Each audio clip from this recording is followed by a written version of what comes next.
20 साल के लीप के बाद लौटी परी और संजू की बेटी बदले की आग के साथ लिया नीति और उसकी बेटी से अपने माँ बाप की मौत का बदला नमस्कार। दोस्तों, टीवी सीरियल पर नीति के अपकमिंग एपिसोड में आप लोग देखेंगे कि यहाँ पर 20 साल का लीप दिखाया जाता है, जिसमें कि यहाँ पर प्रीत दिखाई जाती है परी और संजू दोनों की मौत नीति के हाथों हो जाती है। जिसके बाद छोटी सी प्रीत जो है वह खुद से वादा कर लेती है कि नीति से मैं बदला लेकर रहूंगी, नीति को मैं छोड़ने वाली नहीं हूँ। दूसरी तरफ नीति खुद एक माँ के रूप में नजर आती है, जो कि अपनी बेटी की परवरिश करके अपनी तरह ही बना देती है।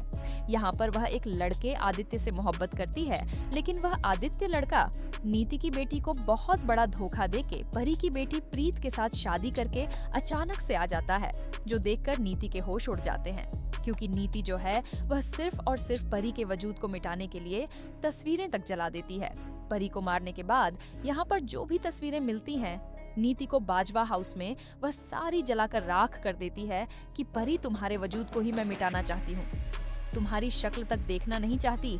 लेकिन दोबारा से जब परी की बेटी परी की ही शक्ल में लौट आती है तो यहाँ पर नीति के होश उड़ जाते हैं और वह किसी और के साथ नहीं बल्कि नीति के होने वाले दामाद आदित्य के साथ ही शादी करके लौटती है।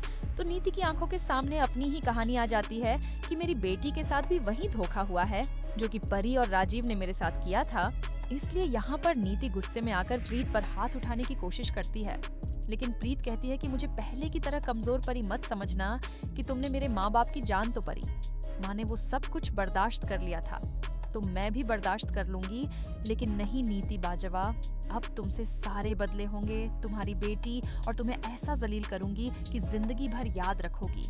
ये बात सुनकर नीति जो है वो निशा को लेकर फिलहाल वहां से चली जाती है, लेकिन सोचती है कि मैं जितना परी के वजूद को मिटाने की कोशिश करती हूँ उतना ही परी मेरी आंखों के सामने आ जाती है।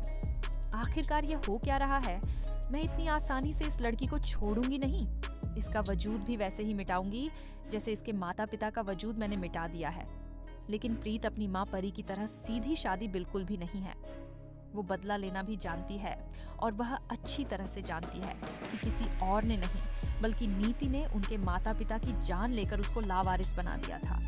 इसीलिए निशा से भी बदला लेती है और आदित्य से शादी कर लेती है ताकि निशा और नीति को दिखा सके कि दूसरों को उजाड़ना क्या होता है।